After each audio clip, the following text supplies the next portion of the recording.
ఈరోజు ఇక్కడ విజయవాడకి పోలవరం ప్రాజెక్టుకు సంబంధించిన ముంపుకు గురైన కుటుంబాలు మాతో పాటి ఇక్కడ నిలబడడం జరిగింది. ఇంతసేపు వాళ్ళ గోడు వినిపించడం జరిగింది. ఈ కుటుంబాలు అన్ని గిరిజన కుటుంబాలు, అంటే సమాజంలో అట్టడుగున ఉన్న వర్గం వీళ్ళది. అంటే అగ్రకులాలు, బీసీలు, ఎస్సీలు, ఆఖరిన ఉండే వర్గమే ఈ గిరిజనులు, ఈ ఎస్టీలు. అలాంటిది సమాజంలో వీళ్ళు పైకి రాలేని పరిస్థితి. అదేది జరగకపోగా ఇక్కడ విచిత్రం ఏమిటి అంటే పోలవరం ప్రాజెక్టు కోసం భూములు ఇచ్చిన వాళ్ళు గిరిజనులు. వీళ్ళే కాదు, 1,06,000 కుటుంబాలు పోలవరం ప్రాజెక్టు కోసం భూములు ఇచ్చిన కుటుంబాలు. అంటే వాళ్ళు త్యాగం చేస్తే పోలవరం ప్రాజెక్టు సాధ్యం అవుతుంది. వీళ్ళే కాదు, వీళ్ళ తండ్రులు, తాతలు సంపాదించింది వీళ్ళకు మిగిల్చి వెళ్తే వీళ్ళు ఆ భూమిని దేశం కోసం, రాష్ట్రం కోసం త్యాగం చేస్తే పోలవరం ప్రాజెక్టు సాధ్యమవుతుంది. అలాంటి కుటుంబాలు ఈ కుటుంబాలు. ఇలాంటివి 1,06,000 కుటుంబాలు ఉన్నాయి. ఈ రోజు వరకు వీళ్ళకు న్యాయం జరగలేదు. ప్రాజెక్టు పూర్తి కాలేదు, అది వేరే విషయం. కానీ వీళ్ళైతే ఎన్నో సంవత్సరాల క్రితమే, దాదాపు 17 సంవత్సరాల క్రితం భూములు ఇచ్చిన వాళ్ళు ఈ రోజు వరకు కూడా వీళ్లకు న్యాయం జరగలేదు. రీహాబ్ కింద, R&R ప్యాకేజీల కింద చాలా మందికి న్యాయం జరగలేదు. గత 3/4 గంటగా వీళ్ళలో చాలా మంది వాళ్ళ సమస్యలు చెప్పడం జరిగింది. అవి బ్రీఫ్ గా నేను మీ ముందు పెట్టే ప్రయత్నం చేస్తా. ఒకటి, జగన్మోహన్ రెడ్డి గారు ముఖ్యమంత్రి అయిన తర్వాత ఈ ప్రాజెక్టుని phase 1 గా, phase 2 గా దీన్ని డివైడ్ చేస్తూ జగన్మోహన్ రెడ్డి గారు 41 మీటర్స్ 41.15 మీటర్స్ స్టోరేజ్ కెపాసిటీని phase 1 గాను, 45.7 మీటర్స్ స్టోరేజ్ కెపాసిటీని phase 2 గాను డివైడ్ చేసి కాస్ట్ ని బ్రేక్ చేయడానికి, ఇన్ బ్రాకెట్స్ పోలవరం ప్రాజెక్టుని నాశనం చేయడానికి ఈ ప్రాజెక్టును అట్లా బ్రేకప్ చేస్తే అప్పుడు వీళ్ళలో చాలా మంది 41 మీటర్స్ లో ముంపుకు గురయ్యేవారు కొంతమంది, 45 మీటర్స్ ముంపుకు గురయ్యేవారు కొంతమందిగా వీరిలోనే విభజించడం జరిగింది. ప్రధానమైన సమస్య 41, 45 ఇలా విభజించడంలో చాలా అన్యాయం జరిగిందని, సర్వే సరిగ్గా జరగలేదని చాలా మంది చెప్తున్న విషయం.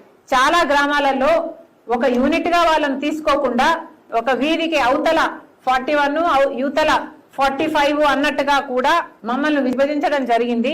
అలా ఎలా సాధ్యం అవుతుంది? వచ్చే నీటికి వీధికి అవతల, వీధికి యువతల అని ఉండదు కదా.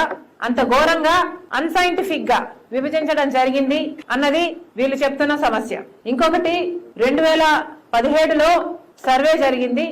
ఆ రోజు ముంపుకు గురైతున్న కుటుంబాలు 1,06,000 కుటుంబాలు అని తేల్చారు. కానీ ఆ రోజు కట్ ఆఫ్ డేట్ గా తీసుకున్నారు కాబట్టి 18 ఏళ్ల లోపు ఉన్న వాళ్ళకి ఎవరికి ఈ R&R ప్యాకేజీలు వర్తింప చేయలేదు. ఆ బెనిఫిట్స్ 18 ఇయర్స్ బిలో ఉన్న వాళ్ళకి అందలేదు అన్నది చాలా మంది చెప్తున్నారు. దాని తర్వాత 18 ఏళ్లు నిండిన వాళ్ళు దాదాపుగా ఇప్పటికి 8 సంవత్సరాలు అయిపోయింది. కానీ ఇప్పటి వరకు ఇవ్వాల్సిన వాళ్ళకి R&R ఇవ్వకపోగా వీళ్ళకు కూడా, ఈ బిడ్డలకు కూడా ఆసరా లేకుండా పోయింది అన్నది కూడా వీళ్ళు బాధపడుతున్నారు. చాలా మందికి ఇలా గవర్నమెంట్ రిలీజ్ చేసింది, వీళ్ళందరికీ ముంపు ప్రాంతాలకు గురైతున్న వాళ్ళు వీళ్ళు అని రిలీజ్ చేశాక కూడా R&R ప్యాకేజ్ ఇప్పటి వరకు ఇచ్చిన వాళ్ళల్లో ఈ నేమ్స్ మ్యాచ్ అవ్వటం లేదు. అంటే రిలీజ్ చేసేటప్పుడు మళ్ళీ అవకతవకలు జరిగాయి, మా పేర్ల మీద కాకుండా ఎవరికో ఇచ్చారు అన్నది కూడా వీళ్ళ కంటెన్షన్. అంతేకాదు, రిహాబిలిటేషన్ ఏరియాస్ లో అసలు ఏ ఫెసిలిటీస్ లేవు. అంటే కొన్ని కుటుంబాలను R&R ప్యాకేజ్ ఇచ్చి కొత్త కాలనీలు కట్టి వాళ్ళని అక్కడికి మూవ్ చేయడం జరిగింది. కానీ ఇందాక అన్న చెప్పినట్టు మంచినీళ్లు కూడా కెరోసిన్ వాసన వస్తున్నాయని, అలా R&R ప్యాకేజీలలో కొత్త కాలనీలలో ఇచ్చిన కొంతమంది కుటుంబాలకు కూడా సరైన వసతులు లేవు. మాకు రోడ్లు లేవు, మాకు అసలు వసతులే లేవు, బాగా ఉన్న ప్రాంతం నుంచి మమ్మల్ని ఇక్కడ పడేశారు అన్న భావన చాలా మందిలో ఉంది. అంటే కనీసం మినిమం ఫెసిలిటీస్ కూడా లేకుండా వాళ్ళని ఎగ్జిట్ చేయించడం జరిగింది అన్న భావన కూడా చాలా మందిలో ఉంది. ఇంకొక విషయం, చాలా మంది గిరిజనులు భూమికి బదులు భూమి ఇచ్చినప్పుడు ఆ భూమిని కంటెన్షియస్ భూమి, అంటే ఆ భూమి వాళ్లకు ఆమోదయోగ్యం కాని భూమి, అంటే ఆ భూమి సరిగ్గా లేదు కాబట్టి ఇచ్చిన భూమి ఇదిగో తీసుకోండి అన్నట్టుగా మా ముఖాన్ని ఏదో పడేశారు. కానీ ఆ భూమి కూడా ముంపులో ఉంది అని కొంతమంది చెప్తే, ఆ భూమి ఇంకొకరిది అని ఇంకొంతమంది చెప్తే, అసలు ఆ ఇచ్చిన భూమితో కూడా సంతోషం లేదు. చాలా మందికి ఫోర్సబుల్ గా ఏదో ఒకటి ఇచ్చేసి వీళ్ళని వదిలించుకోవాలి అన్న విధంగా చేశారు అన్నది కూడా చాలా మంది చెప్తున్నారు. ఇక ఇవి కొంతమంది ఇచ్చిన వాళ్ళ సమస్యలైతే అసలు ఇంతవరకు 1,06,000 కుటుంబాలు వాళ్ళ భూమిని త్యాగం చేస్తే ఇంతవరకు అసలు ఏ బెనిఫిట్స్ అందని కుటుంబాలు దాదాపు 95,000 కుటుంబాలకి ఇంకా ఏ బెనిఫిట్స్ అందలేదు. అంటే 1,06,000 కుటుంబాలు వాళ్ళ భూమిని ఇస్తే దాదాపు 11,000 కుటుంబాలకు మాత్రమే ఏదో ఒక చిన్న రకమైన పరిష్కారం చూపారు. ఇలాంటి వాళ్ళంతా మాకు ఇచ్చిన కాలనీలో బాగలేదన్నా, భూమి బాగలేదైనా ఇవన్నీ కూడా సాటిస్ఫాక్టరీగా చేయలేదు ఆ 11,000 కూడా.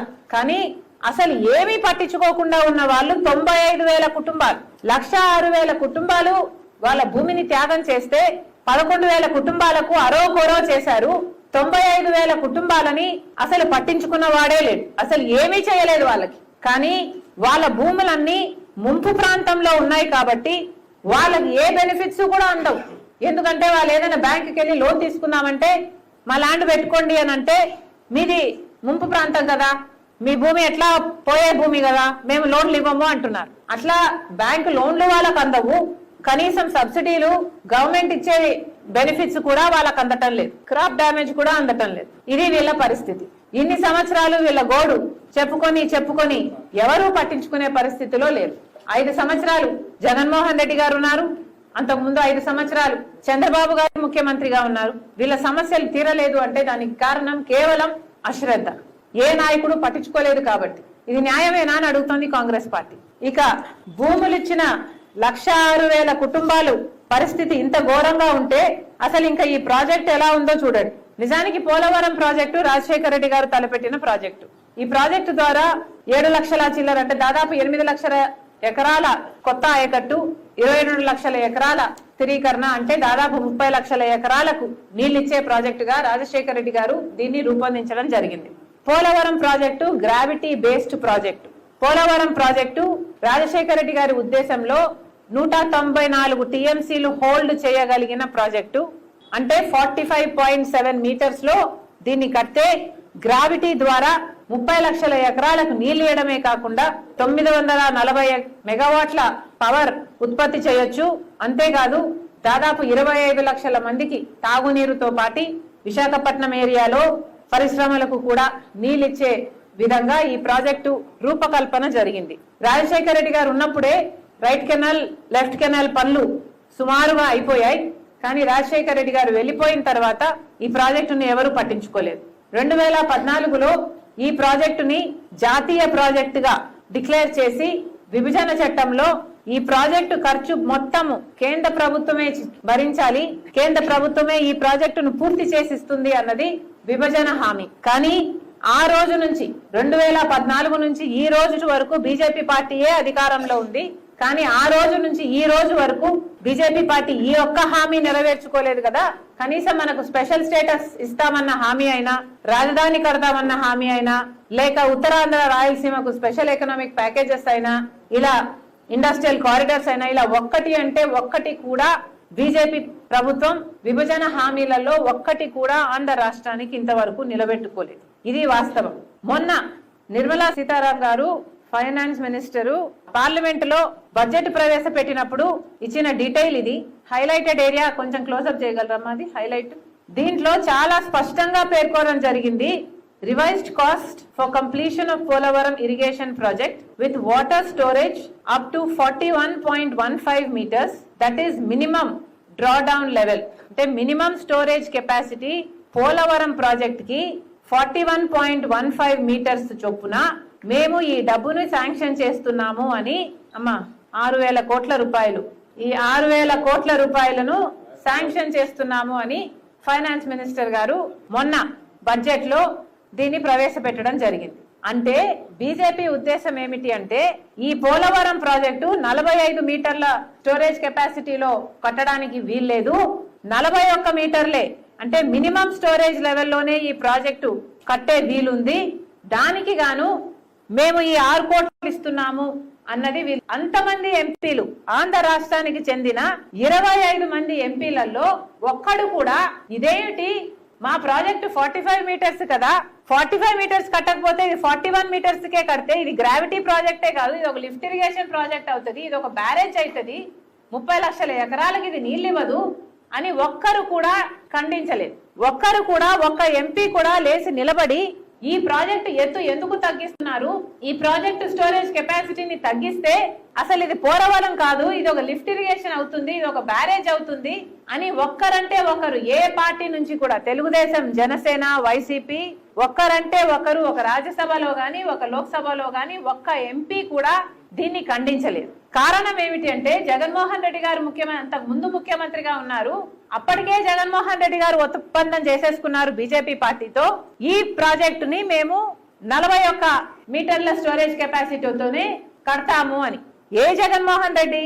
రాజశేఖర రెడ్డి గారి కొడుకు జగన్మోహన్ రెడ్డి. రాజశేఖర రెడ్డి గారి కల అయిన పోలవరం ప్రాజెక్టు మీద కాంప్రమైజ్ కావడానికి జగన్మోహన్ రెడ్డి గారు స్వయంగా 41 మీటర్లకే మేము ఈ ప్రాజెక్టు కడతాము అని సరెండర్ అయ్యారు. నిజానికి జగన్మోహన్ రెడ్డి గారు రాజశేఖర రెడ్డి గారు కొడుకు కాబట్టి ప్రజలు జగన్మోహన్ రెడ్డి గారికి అవకాశం ఇచ్చారు. జగన్మోహన్ రెడ్డి గారు స్పష్టంగా చెప్పిన విషయము పోలవరం ప్రాజెక్టే కాదు, జలయజ్ఞంలో ఉన్న అన్ని ప్రాజెక్టులు రాజశేఖర రెడ్డి గారి కల కాబట్టి అధికారం లేకొచ్చిన 6 నెలలకే మేము అన్ని ప్రాజెక్టులు పూర్తి చేస్తాము, అది కూడా 6 నెలల్లో పూర్తి చేస్తాము అని నవరత్నాలలో పెట్టి మరి చెప్పారు జగన్మోహన్ రెడ్డి గారు. అలాంటిది పోలవరం ప్రాజెక్టు పూర్తి చేయకపోగా, మిగతా అన్ని జలయజ్ఞంలో ఉన్న ప్రాజెక్టులు పూర్తి చేయకపోగా రాజశేఖర రెడ్డి గారు అన్ని పనులు చేసిన పోలవరం ప్రాజెక్టులో కూడా కాంప్రమైజ్ అయ్యారు జగన్మోహన్ రెడ్డి గారు. మేమేం తక్కువ తినలేదు అన్నట్టుగా ఇప్పుడు చంద్రబాబు గారు వీళ్ళు కూడా ఒకవైపు బీజేపీ పార్టీ మేము ఈ ప్రాజెక్టు ఎత్తు తగ్గించాలి అనే నిబంధన పెడితే ఒక్కరంటే ఒక్కరు కూడా మాట్లాడలేదు,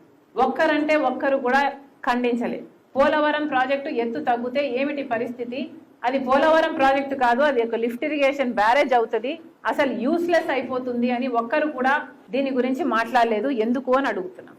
ఎందుకు తగ్గించారో కూడా చూద్దాం. ఇక్కడ 9th లైన్ లో PDF అంటే project displaced families, project displaced families లో చూస్తే ఈ 41.15 మీటర్స్ కైతే 20,946 కుటుంబాలు. Project displaced families for above 41 అంటే 45 మీటర్స్ అని, 45 మీటర్ స్టోరేజ్ కెపాసిటీలో దీన్ని నడిపితే 85,000 కుటుంబాలు ఎఫెక్ట్ అవుతాయని, రెండు కలిపితే 106,000 కుటుంబాలు. అంటే 45 మీటర్స్ లో ప్రాజెక్టు స్టోరేజ్ కెపాసిటీ నడిపితే 85,000 కుటుంబాలకి రీహాబ్ ఇవ్వాలి R&R. అదే 41 మీటర్స్ లోనే ప్రాజెక్టు నడిపితే R&R ప్యాకేజ్ ఇవ్వాల్సింది కేవలం 20,900 కుటుంబాలకు మాత్రమే. సో R&R ప్యాకేజీలు 85,000 కుటుంబాలకు మిగిలించుకోవడానికే ఇంతమంది దుర్మార్గులు కలిపి ఈ ప్రాజెక్టుని 41.15 మీటర్స్ కే స్టోరేజ్ కెపాసిటీ అని కుదిస్తున్నారు. ఇది వాస్తవం అవునా కాదా? ఈ నాయకులు అందరూ సమాధానం చెప్పాలి. చంద్రబాబు గారు ఈ ప్రాజెక్ట్ కాస్ట్ 55,000 కోట్లు అని, దీని ప్రకారము ఎస్టిమేటెడ్ కాస్ట్ చూసుకుంటే అది TAC అంటే టెక్నికల్ అడ్వైజరీ కమిటీ, ఇంకొకటి రివైజ్డ్ కమిటీ, ఇంకోటి ఇయర్ మారింది 17-18 లో టెక్నికల్ అడ్వైజరీ కమిటీ ఇచ్చిన estimated cost of the project 55,000 కోట్ల రూపాయలు, రివైజ్డ్ కమిటీ ఇచ్చిన ప్రపోజల్ 47,000 crores of rupees. దీంట్లో చూస్తే చంద్రబాబు గారు ముఖ్యమంత్రిగా ఉన్నారు, టెక్నికల్ అడ్వైజరీ కమిటీ ఇచ్చిన లెక్క ప్రకారము ప్రాజెక్టు పూర్తి కావడానికి 55,000 కోట్ల రూపాయలు ఖర్చు అవుతుంది. అంటే దీని ప్రకారము పైన 2 ఉన్న ల్యాండ్ R&R కలుపుకుంటే 33,000 కోట్ల రూపాయలు కేవలం నిర్వాసితులకు ఇచ్చే అమౌంటే.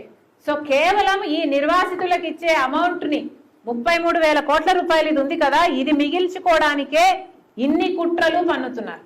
కానీ బేసిక్ ఇక్కడ ఆలోచన ఒకటి మర్చిపోతున్నారు. మీరు ఒకవేళ స్టోరేజ్ కెపాసిటీని 41.15 మీటర్స్ కు తగ్గించిన ముంపు వచ్చినప్పుడు, నీళ్ళు వచ్చినప్పుడు ఈ 45 మీటర్స్ లో ఉన్న హ్యాబిటేషన్ కొంచెం ఎత్తు ప్రాంతంలో ఉంటుంది కాబట్టి ఒకవేళ నీళ్లు కొంచెం కింది వరకు వచ్చినా కూడా పైనున్న వాళ్ళంతా కట్ ఆఫ్ అయిపోతారు, వాళ్ళకు రాకపోకలు ఉండవు, వాళ్ళు ఏం చేసుకోలేరు, పనులు చేసుకోలేరు, తిండి తినలేరు.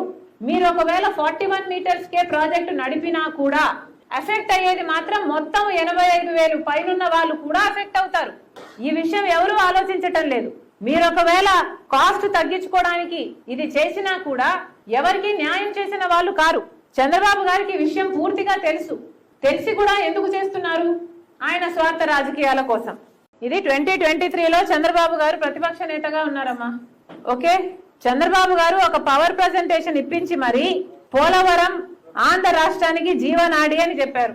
పోలవరం ప్రాజెక్టు 194 టీఎంసీలు అంటే రాజశేఖర రెడ్డి గారు ఉద్దేశించినట్టుగా 45 మీటర్స్ స్టోరేజ్ కెపాసిటీలో 194 టీఎంసీలు స్టోర్ చేసే విధంగా ఇది ఉండాలి అని చంద్రబాబు గారే అక్కడ ఒప్పుకుంటున్నారు. ఇది 7.2 లక్షల ఎకరాలకు కొత్త ఆయకట్టుకు నీళ్లిచ్చే ప్రాజెక్ట్ అని చంద్రబాబు గారే కట్టబెట్టి మరీ చూపిస్తున్నారు. దాని కిందే 23.5 లక్షల ఎకరాల ఆయకట్టు స్థిరీకరణ అని కూడా మన చంద్రబాబు గారు చెప్తున్నారు. ఈ ప్రాజెక్టు 28.5 లక్షల జనాభాకు నీళ్లిచ్చే ప్రాజెక్ట్ అని కూడా గౌరవ ఇప్పటి ముఖ్యమంత్రి చంద్రబాబు గారు చెప్తున్నారు. 960 మెగావాట్ల విద్యుత్ ఉత్పత్తి కూడా ఈ పోలవరం ప్రాజెక్టు చేస్తుంది అని పోలవరం ప్రాజెక్టు గురించి ఉన్నతమైన మాటలు చెప్తూ ఇది చంద్రబాబు గారు ఆ డేట్ కూడా చెక్ చేసుకోండి అమ్మా మీడియా వాళ్ళంతా. ఆ డేటు చంద్రబాబు గారు అపోజిషన్ లీడర్ గా చెప్పిన మాటలు ఇవి. నెక్స్ట్ స్లైడ్ అమ్మా. అదే రోజే అనుకుంటా చంద్రబాబు గారు ఈ పోలవరం ప్రాజెక్టు గురించి మాట్లాడుతూ జగన్మోహన్ రెడ్డి గారి మీద చేసిన ఆరోపణలు, జగన్ అనే శని పోతే కానీ పోలవరం సాకారం కాదు, పోలవరం ఏమైనా పాకిస్తాన్ లో ఉందా, ఎందుకు పోనివ్వటం లేదు, ఎందుకు మాట్లాడనివ్వరు, ఇది చంద్రబాబు గారు చెప్పిన అదే పవర్ ప్రజెంటేషన్ లో చెప్పిన మాట. ఎత్తు తగ్గించిన జగన్ దుర్మార్గుడు, పక్కనే మూర్ఖుడు, అండర్లైన్ చేస్తే బాగుండు. దాన్ని ఎత్తు తగ్గించడం అంటే ఏమిటి? దుర్మార్గుడు, మూర్ఖుడు. సో ఎత్తు తగ్గించిన వాళ్ళు దుర్మార్గులు, మూర్ఖులు. సో ఎత్తు తగ్గించాలి అనుకుంటున్న వాళ్ళకి చంద్రబాబు గారు చెప్తున్న బడ్జెట్ ఇది. చంద్రబాబు గారు చెప్తున్న మాట బడ్జెట్ లో 41 మీటర్లనుంది. ఎత్తు తగ్గించిన వాళ్ళు మూర్ఖులు, దుర్మార్గులు అని చంద్రబాబు గారు చెప్తున్నారు. 45.7 మీటర్ల ఎత్తులో కడితేనే పోలవరం ఆంధ్రాకు లైఫ్ లైన్, ఇది చంద్రబాబు గారు చెప్పిన మాట. 41.15 మీటర్లకు కుదిస్తే ప్రాజెక్టు సర్వనాశనం. 5 కోట్ల మంది ఆంధ్రుల కళ సాకారం అయ్యే వేళ దుర్మార్గుల చేతుల్లో పడి ఏమవుతుంది? బలైపోయింది. ఎవరి చేతుల్లో అంటే ప్రాజెక్ట్ ఎత్తు తగ్గించిన వాళ్ళు దుర్మార్గులు, మూర్ఖులు అని గౌరవ చంద్రబాబు గారు చెప్పిన మాటలు. మరి ఇప్పుడు అడుగుతున్నాం చంద్రబాబు గారిని, మేము పోయినసారి ఇలాగే ప్రెస్ మీట్ పెట్టి అయ్యా చంద్రబాబు గారు స్పష్టత ఇవ్వండి, మీరు 45 మీటర్లకు దీన్ని స్టోరేజ్ కెపాసిటీని నడుపుతారా లేక 41 మీటర్లకే మీ ఎంపీలు ఎవరు ఏది మాట్లాడలేదు, మీ వైఖరి ఏమిటి, స్పష్టత ఇవ్వండి అని అడిగాం. చంద్రబాబు గారు ఇచ్చారా? ఎందుకు ఇవ్వలేదు అని అడుగుతున్నాం. 45.7 మీటర్ల స్టోరేజ్ కెపాసిటీలో దీన్ని నడపకపోతే దుర్మార్గులు, మూర్ఖులు అని గౌరవ ముఖ్యమంత్రి గారే అన్నారు. కాబట్టి దీన్ని 45.7 మీటర్ల కెపాసిటీలోనే నడుపుతాము అని చంద్రబాబు గారు వెంటనే స్పష్టతనివ్వాలని కాంగ్రెస్ పార్టీ డిమాండ్ చేస్తుంది. 2 ఇంపార్టెంట్ పాయింట్లు చెప్పి ముగిస్తా. జలశక్తి డిపార్ట్మెంట్ ఆఫ్ వాటర్ వీల్ చెప్పిన దాని ప్రకారము ప్రాజెక్ట్ కాస్ట్ అంటే 41.5 మీటర్లకే స్టోరేజ్ కెపాసిటీని కుదిస్తే ప్రాజెక్టు కాస్ట్ 30,000 కోట్లు మాత్రమే అవుతుంది. 30,000 కోట్లకు గాను ఇప్పటి వరకు సెకండ్ పేజ్ స్లైడ్ అమ్మా 15,000 కోట్ల రూపాయలను ఆల్రెడీ రిలీజ్ చేశాం. Second page are is this first, I don't know. Jal Shakti department ప్రకారము 41.5 మీటర్స్ లో స్టోరేజ్ కెపాసిటీలో ఈ ప్రాజెక్టును నడిపితే ఈ ప్రాజెక్టు పూర్తి చేయడానికి అయ్యే ఖర్చు 30,000 కోట్ల రూపాయలు అని చెప్పారు. దాంట్లో మేము ఆల్రెడీ 15,000 కోట్ల రూపాయలు ఇచ్చేసాము అని చెబుతూ కొత్త బడ్జెట్ లో అంటే ఇటీవల పెట్టిన బడ్జెట్ లో ఇంకొక 6,000 కోట్ల రూపాయలు శాంక్షన్ చేస్తున్నామని చెబుతూ 15 + 6 యాడ్ చేసుకుంటే మేము ఇవ్వాల్సింది ఇంకా 9,000 కోట్ల రూపాయలు మాత్రమే అని తేల్చి చెప్పినట్టుగా చెప్పింది కేంద్ర ప్రభుత్వం. అంటే 9,000 కోట్ల రూపాయలతో ఈ ప్రాజెక్టుని ముగించే కుట్ర చేస్తున్నారు. చంద్రబాబు గారేమో రీహాబ్ కోసమే, R&R కోసమే 33,000 కోట్ల రూపాయలు అవుతుంది అని చంద్రబాబు గారు ముఖ్యమంత్రిగా ఇచ్చిన అంచనాలు ఒక పక్క చెప్తుంటే వీళ్ళేమో ఇంకా మేము 9,000 కోట్ల రూపాయలు ఇచ్చి ఈ ప్రాజెక్టు కెపాసిటీని పూర్తిగా కుదించేసి మా చేతులు దులిపేసుకుంటున్నాము అని చెప్తున్నారన్నమాట. ఇంత స్పష్టంగా చెప్తున్నా మన ఎంపీలకు ఎవరికీ సిగ్గులేదు. ఇంత స్పష్టంగా వీళ్ళు 41 మీటర్లకే ఈ ప్రాజెక్టును కుదిస్తున్నాము, ఇక అత త్వరలోనే ఈ ప్రాజెక్టుని ముగించేశాము అని డిక్లేర్ చేస్తే ఇక ఈ ప్రాజెక్టుతో ఏ సంబంధం ఉండదు అన్నది బీజేపీ ఉద్దేశం అయితే దానికి చంద్రబాబు గారు పక్కన నిలబడి తప్పట్లు కొడుతున్నారు. ఇది ఎక్కడి న్యాయం అని అడుగుతున్నాం. అంటే కేవలం 20,000 కోట్ల రూపాయలు మిగిల్చుకోవడానికి 20,000 కోట్ల రూపాయలు మిగిల్చుకోవడానికి అంటే పూర్తిగా 45 మీటర్లకు గాను ప్రాజెక్టు కడితే దీని ప్రాజెక్టు కాస్ట్ అయ్యే ఈ రివైజ్డ్ కమిటీ కాస్ట్ 47,000 కోట్లు. ఇప్పుడు కేంద్ర ప్రభుత్వం చెప్తుంది 30,000 కోట్లు అని. అంటే కేవలం 17,000 కోట్లు అండి. కేవలం ఈ 17,000 కోట్లను మిగిల్చుకోవడానికి మన రాష్ట్రంలో పోలవరం ప్రాజెక్టుని పూర్తిగా సర్వనాశనం చేస్తున్నారు. ఇది ఎక్కడి న్యాయం అని అడుగుతున్నాం. కేవలం ఈ 17,000 కోట్ల రూపాయలు మిగిల్చుకోవడానికి ఆంధ్ర రాష్ట్రానికి చేసిన ద్రోహాలు చాలా అన్నట్టు స్పెషల్ స్టేటస్ అయితేనేమి, రాజధాని అయితేనేమి, కడప స్టీల్ ఫ్యాక్టరీ అయితేనేమి, దుగ్గరాజపట్నం పోర్ట్ అయితేనేమి, ఇంతవరకు ఒక్క హామీ కూడా నెరవేర్చలేదు.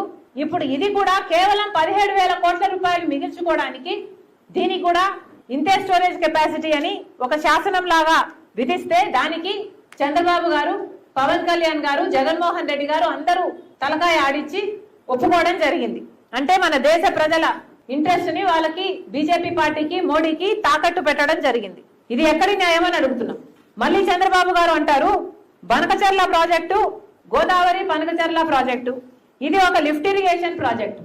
ఇప్పుడు పోలవరం ప్రాజెక్ట్ లో 41కి మాత్రమే ఈ ప్రాజెక్టు స్టోరేజ్ కెపాసిటీని కుదిస్తే మిగులుతున్న టీఎంసీ అంటే రాజశేఖర రెడ్డి గారి స్టోరేజ్ కెపాసిటీలో కాకుండా 41 మీటర్ల స్టోరేజ్ కెపాసిటీకి కుదిస్తే దీని స్టోరేజ్ కెపాసిటీ కూడా తగ్గిపోతుంది. 194 టీఎంసీలను హోల్డ్ చేయదు, 114 టీఎంసీలను మాత్రమే హోల్డ్ చేస్తుంది. అంటే ఆ డిఫరెన్స్ 80,000 టీఎంసీలు, 80 టీఎంసీలు ఉంది.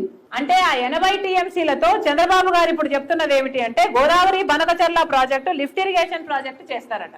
దీనికట ఒక కార్పొరేషన్ ఏర్పాటు చేస్తారట. 80,000 కోట్ల రూపాయలు ఈ ప్రాజెక్టు మళ్ళీ ఖర్చు పెడతారట. ఏది అప్పులు తెచ్చి. ఏమిటండి ఇది? ఒక పక్కేమో 17,000 కోట్ల రూపాయలు పెడితే పోలవరం ప్రాజెక్టు అదే 80,000 టీఎంసీలు యూజ్ చేసుకొని నదుల అనుసంధానం కూడా చేసుకుంటూ పూర్తయిపోయే ప్రాజెక్టు, గ్రావిటీ బేస్డ్ ప్రాజెక్టు ఇది కాదని, ఈ 17,000 కోట్ల రూపాయలు కాదని ఇప్పుడు బనకచర్ల ప్రాజెక్ట్ అని కొత్తగా ఒకటి చంద్రబాబు గారి మళ్ళీ తెరపైకి తీసుకొస్తున్నారు. ఇది మోసం కాకపోతే ఏమిటి అని కాంగ్రెస్ పార్టీ ప్రశ్నిస్తుంది. మళ్ళీ చెప్తున్నాం, ఎలాగైతే మొదటి 5 ఏళ్లు చంద్రబాబు గారు బీజేపీతో కలిసి ఆంధ్ర రాష్ట్ర ప్రజలను మోసం చేశారో మళ్ళీ అదే పనిలోనే ఉన్నారు. అప్పుడు కూడా చంద్రబాబు గారు చెప్పిన మాట ప్రత్యేక హోదా కోసం మేము పొత్తు పెట్టుకుంటున్నామన్నారు. తీరా చూస్తే ప్రత్యేక హోదా లేదు. ఇప్పుడు కూడా అదే చెప్తున్నారు. రాజధానికి డబ్బులు ఇస్తున్నామంటున్నారు, పోలవరానికి డబ్బులు ఇస్తున్నామంటున్నారు. కానీ అంతా మాయ, మిథ్య, అంతా భ్రమ. కేవలం ఈ 17,000 కోట్ల రూపాయలు ఇక్కడ మిగిల్చుకోవడానికి కేంద్రం అంతా కుట్ర పన్నుతే చంద్రబాబు గారేమో సరే అని చెప్తూ మళ్ళీ 80,000 కోట్ల రూపాయలు అప్పు తేయడానికి బనకచర్ల ప్రాజెక్టు మీద రెడీ అయ్యారు. ఇది మోసం కాకపోతే ఏమిటి అని అడుగుతున్నాం. బీజేపీతో అప్పుడు పొత్తు పెట్టుకున్నారు, ఇప్పుడు పొత్తు పెట్టుకున్నారు. అప్పుడు మోసపోయాం, మళ్ళీ ఇప్పుడు మోసపోతున్నాం. చంద్రబాబు గారు రాత్రి పడిన గుంటలోనే మళ్ళీ పగలు కూడా పడ్డానికి సిద్ధమయ్యారు. ఒక చంద్రబాబు గారే కాదు, ఆంధ్ర రాష్ట్ర ప్రజలందరినీ కూడా ఆ గుంటలో పెట్టడానికి సిద్ధపడ్డారు. ఇది న్యాయమేనా అని అడుగుతున్నాం. ముమ్మాటికి ఇది అన్యాయం. ప్రజలు గమనిస్తున్నారు. దయచేసి ఇది చేయకండి. చంద్రబాబు గారి స్లైడ్ మళ్ళీ ప్లే చేయమ్మా. మీడియా అందరికీ కూడా రిక్వెస్ట్, ఈ ఫోటోని రేపు మీరు పేపర్లలో మీ మీడియాలలో చూపిస్తే చంద్రబాబు గారికి ఏమన్నా కనివిప్పు కలుగుతుందేమో. దయచేసి చంద్రబాబు గారే ఇది పోలవరం మన రాష్ట్రానికి జీవనాడి అని, పోలవరం ప్రాజెక్టు అంటే అప్పుడు చంద్రబాబు గారి ఉద్దేశం ఇది 45 మీటర్స్ కు జగన్మోహన్ రెడ్డి గారు కుదించారు ఎందుకు అని ప్రశ్నిస్తూ పెట్టిన ప్రెస్ మీట్ ఇది. అప్పుడు జగన్మోహన్ రెడ్డి గారు బీజేపీతో కుమ్మక్కయి 41 మీటర్లకే దీన్ని తగ్గిస్తాము అని ఒప్పుకుంటే అలా ఎలా ఒప్పుకున్నారు అని చంద్రబాబు గారు పెట్టిన ప్రెస్ మీట్ లో పోలవరం గొప్పతనం గురించి చంద్రబాబు గారు వివరిస్తూ చెప్పిన మాటలు ఇవి చెప్తూ ఇవి ఇన్ని మెగావాట్ల విద్యుత్ ఉత్పత్తి చేస్తుందని, 28 లక్షల మందికి నీళ్లు ఇస్తుందని, 30 లక్షల ఎకరాలకు సాగునీరు ఇస్తుందని, ఇది 194 టీఎంసీలను హోల్డ్ చేసే ప్రాజెక్ట్ అని గొప్పగా చెప్తూ జగన్మోహన్ రెడ్డి గారిని విమర్శిస్తూ నెక్స్ట్ స్లైడ్ ఇది ఎత్తు తగ్గించిన జగన్ దుర్మార్గుడు, మూర్ఖుడు. ప్లీజ్ మీడియా ఇది కవర్ చేయకపోతే పోలవరం ప్రాజెక్టు అన్యాయం అయిపోతుంది. ఆంధ్ర రాష్ట్ర ప్రజలు అన్యాయం అయిపోతుంది. దయచేసి మళ్ళీ వేడుకుంటున్నాం, please Polavaram project is the most important irrigation project for the people of Andhra Pradesh. ఈ ప్రాజెక్టు కేంద్రమే మనకు గిఫ్ట్ గా ఇవ్వాల్సిన ప్రాజెక్ట్, మన హక్కు ఈ ప్రాజెక్ట్. అలాంటిది వాళ్ళు ఇవ్వకపోతే, వాళ్ళు మనకు కటింగ్లు పెడితే దానికి వీళ్ళందరూ ఒప్పుకొని గంగిరెద్దులా తలకాయ ఊపుతున్నారు. ప్రజలందరూ అర్థం చేసుకోవాలి. జరుగుతున్న మోసాన్ని అర్థం చేసుకోండి, నిలదీయండి. ముమ్మాటికి ఇక్కడ అన్యాయం జరుగుతుంది. చంద్రబాబు గారిని డిమాండ్ చేస్తున్నాం, పోలవరం ప్రాజెక్టు యథావిధిగా మీరు చెప్పినట్టుగా మీరు స్లైడ్ షో పెట్టి మరి చూపించినట్టుగా చంద్రబాబు గారు ఈ ప్రాజెక్టుని 194 టీఎంసీలు హోల్డ్ చేసే ప్రాజెక్టుగా 45.7 మీటర్ల స్టోరేజ్ కెపాసిటీతోనే ఈ ప్రాజెక్టును కడతామని స్పష్టత వెంటనే ఇవ్వాలని కాంగ్రెస్ పార్టీ డిమాండ్ చేస్తుంది.